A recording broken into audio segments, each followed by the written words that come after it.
In this video, I'll be showcasing my no NFT fancy cake build. I have not completed the research for this build, I'm still working on that. But so far the build is doing good, and this will pretty much give you an idea on how to do this competition if you're not planning to go for the research, or if you're not planning to upgrade all the buildings, since I haven't done so yet. This build is intended for the March Gala Reward Competition meta, and I already made a video with the competition details and my suggestions, so I recommend you check that out if you haven't done so already. So basically I'm going to talk about this build, demonstrate how it works, go over some of my top suggestions again, and explain or share any recommendations I still have on improving it. As always, all the builds I share can definitely be improved if you put in the effort and move some stuff around. So this build is doing about 30.5 fancy cakes per hour. It was actually doing 31 fancy cakes per hour, but I tweaked a couple of things last minute that I'll explain in a moment. This build definitely has the potential to hit 33 fancy cakes per hour at the very least. It's actually producing 34 regular cakes per hour. The reason it's not producing that many fancy cakes as opposed to regular cakes is because it's not crafting enough chocolate bars, and that's because it didn't have enough milk. I did realize there was a problem just recently. I left this overnight and I believe I just fixed the problem, but the issue was sometimes I would get all the milk at the same time and it would trigger the auto sell on the milk, and then I lose 10 milk, which is not what I wanted, because the bottleneck for this build is milk. It's actually what it needs. So I believe I have corrected that by increasing the keep amounts on the milk. I will show you my auto sell later in the video, but for now I'm going to first go over the biome. So I did talk about the biome recommendation on my last video. I still do highly recommend a desert biome with one ocean edge. If you can also get one river edge on top of the ocean edge, that would be amazing, but those spots are pretty rare.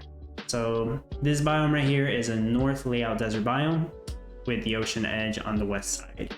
The north layout desert biome lets me have the oil seep right here, which I am utilizing for passive crude oil and energy production from the power plants. So I'm going to first explain the silos, and then I'll move on with the other buildings. So I have 3 silos. This one focuses on getting brine and sugarcane. This silo focuses on getting sugarcane, wheat. Occasionally some cocoa and strawberries may go in it, and that only happens if this silo gets full. And this silo focuses on getting the strawberries and cocoa. So moving on to the windmills, I have 3 windmills crafting salt. You really actually don't need that much salt, that's why I only have the 2 salt fields on green timer. But of course I still highly recommend the ocean for the green timer salt fields. Otherwise you would need like 12 red timer salt fields, so it takes up a lot of space if you don't have an ocean. So 3 windmills making salt. I have 7 windmills making flour, and I have a total of 19 windmills making sugar. They did reduce the sugar requirement for this meta, but it's still what you need the most. Most people's bottlenecks are sugar or milk. Okay, moving on over to the crops. I have a total of 7 sugarcane fields, 2 wheat fields, 2 salt fields, green timers. I have 10 trees on a green timer. 1 tree is on a yellow timer affected by 1 salty, and 1 tree is on a red timer. It's affected by multiple things over here. Over here on this side, I have more crops. I have 8 cocoa trees and 1 strawberry field.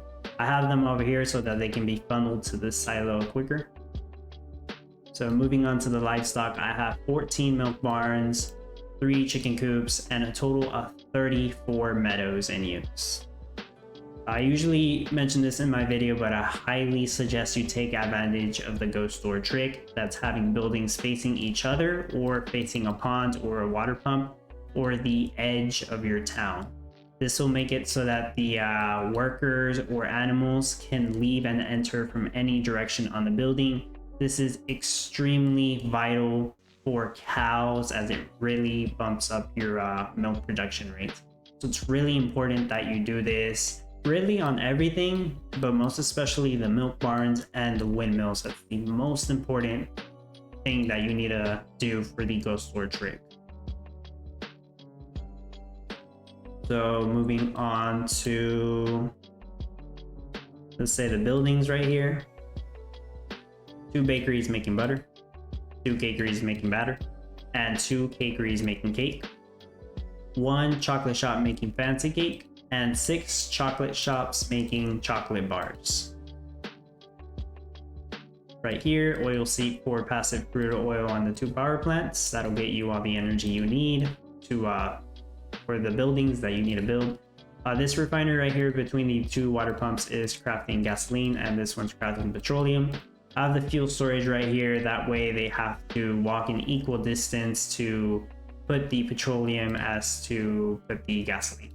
Basically, this means that you won't end up jamming your fuel storage with petroleum, because if you do your setup incorrectly using an oil seep, you may accidentally jam your fuel storage with petroleum, and you definitely do not want that. I do have 1 lumber mill here, and that's just crafting lumber slowly.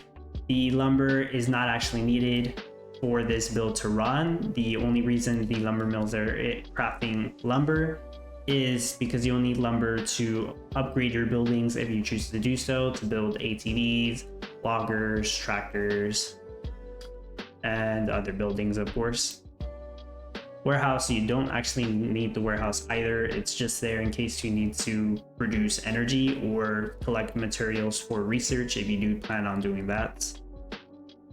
I have 3 storages, or 3 storehouses, I should say. 1 storehouse over here, 1 storehouse over here, and 1 right here. They're kind of scattered, but basically the worker can just go to whichever one's closest to collect what it needs to. Farmer houses, I have a total of 11 farmer houses. And lumberjacks, I have a total of 11 lumberjacks. As for the ranchers, I'm actually using ATVs. So I have 3 ATVs, and I do highly suggest you go for ATVs. Even if you're not planning on getting loggers or farmers, farm tractors, I should say, I do highly recommend the ATVs because they only cast 1 shade, which is very nice, and it lets you have the buildings closer to the crops without negatively impacting them. So yes, even though all these upgraded buildings in this meta cost 500,000 stars to build, I'd say at the very least for the ATVs, it is definitely worth it. Over here, I just have a builder house in case you still need to build or upgrade anything, and the lumberyard over here collecting the lumber. Ideally, you don't even have to have the lumberyard on your finished build. Once you're just making fancy cakes, you do not need the lumberyard. And really, you don't want a wood storage or lumberyard here, because if you start depositing wood here, it's going to slow down your production rate, because then you got your millers trying to get the wood, the ATVs are trying to get the wood. It's actually going to slow you down. And as you can see, that happens on occasion, but I am in the process of trying to get lumber to upgrade buildings in the near future. That's why I have this right here right now. So it'll give you an idea of what to do. And last thing, of course, I have my trade depot over here for selling everything.